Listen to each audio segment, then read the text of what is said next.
Hi all, welcome to Study with PSC assistant president officer എക്സാമിൻ്റെ previous ഇയറിലെ special topic ക്വസ്റ്റ്യൻസും ആൻസേഴ്സും ആണ് ഇന്നത്തെ ഈ ക്ലാസ്സിലൂടെ പഠിക്കുന്നത്. ഫസ്റ്റ് ക്വസ്റ്റ്യൻ, ജീവപര്യന്തം തടവുകാരെ പാർപ്പിക്കുന്ന ജയില്. ഓപ്ഷൻ ഡി സെൻട്രൽ ജയില്. ജീവപര്യന്തം തടവുകാരെ പാർപ്പിക്കുന്ന ജയില് സെൻട്രൽ ജയില്. കേരള സംസ്ഥാനം രൂപീകരിച്ചതിന് ശേഷം പണികഴിപ്പിച്ച ആദ്യ സെൻട്രൽ ജയില്. Option C Thavanur. കേരള സംസ്ഥാനം രൂപീകരിച്ചതിന് ശേഷം പണികഴിപ്പിച്ച ആദ്യ സെൻട്രൽ ജയില് താവനൂർ. സെൻട്രൽ ജയിൽ ജോയിന്റ് സൂപ്രണ്ടിന് സമാനമായ തസ്തിക. ഓപ്ഷൻ ബി വനിതാ ജയിൽ സൂപ്രണ്ട്. സെൻട്രൽ ജയിൽ ജോയിന്റ് സൂപ്രണ്ടിന് സമാനമായ തസ്തിക വനിതാ ജയിൽ സൂപ്രണ്ട്. നെട്ടുകാൽത്തേരി തുറന്ന ജയിൽ രൂപീകരിച്ച വർഷം. Option B 1962. നെട്ടുകാൽത്തേരി തുറന്ന ജയിൽ രൂപീകരിച്ച വർഷം 1962. കേരള സംസ്ഥാനത്തെ ഏക വനിതാ തുറന്ന ജയിൽ സ്ഥിതി ചെയ്യുന്ന ജില്ല. Option D Thiruvananthapuram. കേരള സംസ്ഥാനത്തെ ഏക വനിതാ തുറന്ന ജയിൽ സ്ഥിതി ചെയ്യുന്ന ജില്ല തിരുവനന്തപുരം.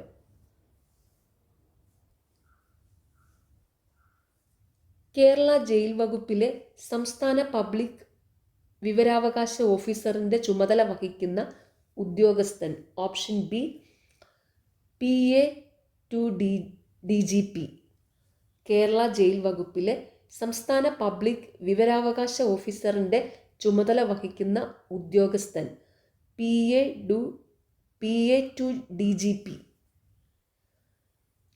2005 വിവരാവകാശ നിയമത്തിൻ്റെ രണ്ടാം പട്ടികയിൽ ഉൾപ്പെടാത്തതേത്? Option D vigilance. 2005 വിവരാവകാശ നിയമത്തിൻ്റെ രണ്ടാം പട്ടികയിൽ ഉൾപ്പെടാത്തത് ഏത്? വിജിലൻസ്.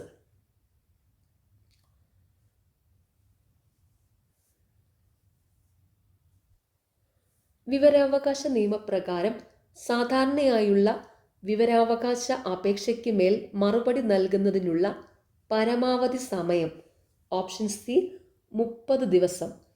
വിവരാവകാശ നിയമപ്രകാരം സാധാരണയായുള്ള വിവരാവകാശ അപേക്ഷയ്ക്ക് മേൽ മറുപടി നൽകുന്നതിനുള്ള പരമാവധി സമയം 30 ദിവസം. വിവരാവകാശ നിയമപ്രകാരം വിവരം വെളിപ്പെടുത്തലിൽ നിന്നും ഒഴിവാക്കപ്പെട്ടത്. ഓപ്ഷൻ എ വിവരം പരസ്യപ്പെടുത്തേണ്ടെന്ന കോടതി വിധിയുള്ളവ. വിവരാവകാശ നിയമപ്രകാരം വിവരം വെളിപ്പെടുത്തലിൽ നിന്ന് ഒഴിവാക്കപ്പെട്ടത്. വിവരം പരസ്യപ്പെടുത്തേണ്ടെന്ന കോടതി വിധിയുള്ളവ.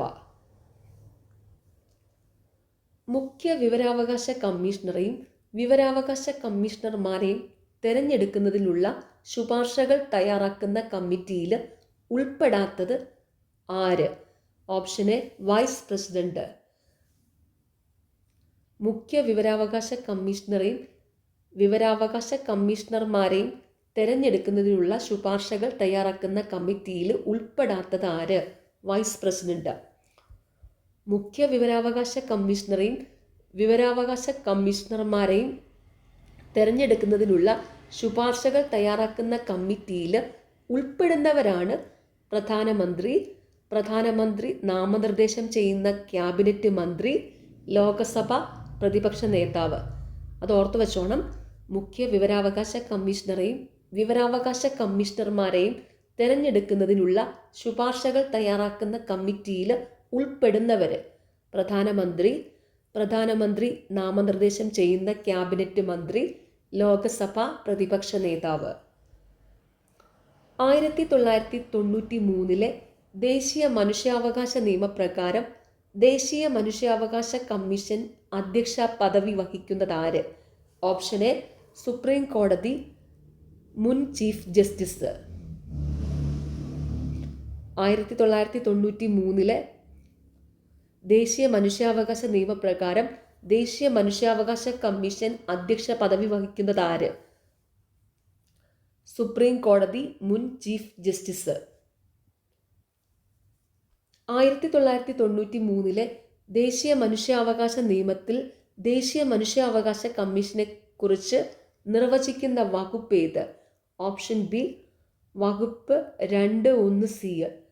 1993 ദേശീയ മനുഷ്യാവകാശ നിയമത്തിൽ ദേശീയ മനുഷ്യാവകാശ കമ്മീഷനെ കുറിച്ച് നിർവചിക്കുന്ന വകുപ്പ് ഏത്? വകുപ്പ് 2(1)(c). ദേശീയ മനുഷ്യാവകാശ കമ്മീഷൻ വാർഷിക പ്രത്യേക റിപ്പോർട്ടുകൾ ആർക്കാണ് സമർപ്പിക്കുന്നത്? ഓപ്ഷൻ സി കേന്ദ്ര സംസ്ഥാന സർക്കാരുകൾക്ക്. ദേശീയ മനുഷ്യാവകാശ കമ്മീഷൻ വാർഷിക പ്രത്യേക റിപ്പോർട്ടുകൾ ആർക്കാണ് സമർപ്പിക്കുന്നത്? കേന്ദ്ര സംസ്ഥാന സർക്കാരുകൾക്ക്. ലോകത്തെ ഏറ്റവും കൂടുതൽ ഭാഷകളിൽ വിവർത്തനം ചെയ്യപ്പെട്ട ഔദ്യോഗിക രേഖ ഏത്? ഓപ്ഷൻ ബി അന്താരാഷ്ട്ര മനുഷ്യാവകാശ പത്രിക. ലോകത്ത് ഏറ്റവും കൂടുതൽ ഭാഷകളിൽ വിവർത്തനം ചെയ്യപ്പെട്ട ഔദ്യോഗിക രേഖ ഏത്? അന്താരാഷ്ട്ര മനുഷ്യാവകാശ പത്രിക.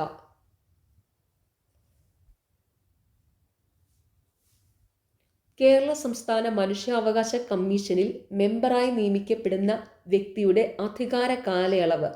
ഓപ്ഷൻ എ 3 വർഷ കാലയളവ് പുനർനിയമന യോഗ്യതയുണ്ട്. കേരള സംസ്ഥാന മനുഷ്യാവകാശ കമ്മീഷനിൽ മെമ്പറായി നിയമിക്കപ്പെടുന്ന വ്യക്തിയുടെ അധികാര കാലയളവ് 3 വർഷ കാലയളവ് പുനർനിയമന യോഗ്യത ഉണ്ട്. മനോവിശ്ലേഷണ സിദ്ധാന്തത്തിൻ്റെ സ്ഥാപകനാര്? Option B 1 Sigmund Freud. മനോവിശ്ലേഷണ സിദ്ധാന്തത്തിൻ്റെ സ്ഥാപകൻ ആര്? Sigmund Freud. താഴെ പറയുന്നവയിൽ മാനസിക സമ്മർദ്ദത്തിൻ്റെ അന്തർമുഖമായ ലക്ഷണം ഏത്? ഓപ്ഷൻ ഡി 2 ശ്രദ്ധ കേന്ദ്രീകരിക്കാനുള്ള ബുദ്ധിമുട്ട്. താഴെ പറയുന്നവയിൽ മാനസിക സമ്മർദ്ദത്തിൻ്റെ അന്തർമുഖമായ ലക്ഷണം ഏത്? ശ്രദ്ധ കേന്ദ്രീകരിക്കാനുള്ള ബുദ്ധിമുട്ട്. താഴെ പറയുന്നവയിൽ ഉത്കണ്ഠയുടെ ശാരീരികമായ ലക്ഷണം ഏത്? ഓപ്ഷൻ എ 4 വർദ്ധിച്ച ഹൃദയമിടിപ്പ്. താഴെ പറയുന്നവയിൽ ഉത്കണ്ഠയുടെ ശാരീരികമായ ലക്ഷണം ഏത്? വർദ്ധിച്ച ഹൃദയമിടിപ്പ്. ബഹുമുഖ സിദ്ധാന്തം ആവിഷ്കരിച്ചതാര്? Option C 3 Howard Gardner. ബഹുമുഖ സിദ്ധാന്തം ആവിഷ്കരിച്ചതാര്? Howard Gardner. Last question. Maslow ആവിഷ്കരിച്ച ആവശ്യങ്ങളെക്കുറിച്ചുള്ള ശ്രേണി സിദ്ധാന്ത പ്രകാരം ഏറ്റവും ഉയർന്ന തലത്തിലുള്ള ആവശ്യം. ഓപ്ഷൻ ഡി 3 ആത്മസാക്ഷാത്കാര ആവശ്യം. മാസ്ലോ ആവിഷ്കരിച്ച ആവശ്യങ്ങളെക്കുറിച്ചുള്ള ശ്രേണി സിദ്ധാന്ത പ്രകാരം ഏറ്റവും ഉയർന്ന തലത്തിലുള്ള ആവശ്യം ആത്മസാക്ഷാത്കാര ആവശ്യം. ഓക്കെ, എല്ലാവരും നന്നായിട്ട് തന്നെ പഠിക്കുക. നിങ്ങൾക്ക് ഈ ചാനൽ ഇഷ്ടപ്പെടുന്നുണ്ടെങ്കിൽ സബ്സ്ക്രൈബ് ചെയ്യണം, സപ്പോർട്ട് ചെയ്യണം, ഷെയർ ചെയ്യണം. പിന്നെ ഈ വീഡിയോയുടെ താഴെ ഹൈപ്പ് എന്നുള്ളൊരു ഓപ്ഷനുണ്ട്, അതും കൂടി ഒന്ന് ക്ലിക്ക് ചെയ്ത് സപ്പോർട്ട് ചെയ്യുക. താങ്ക്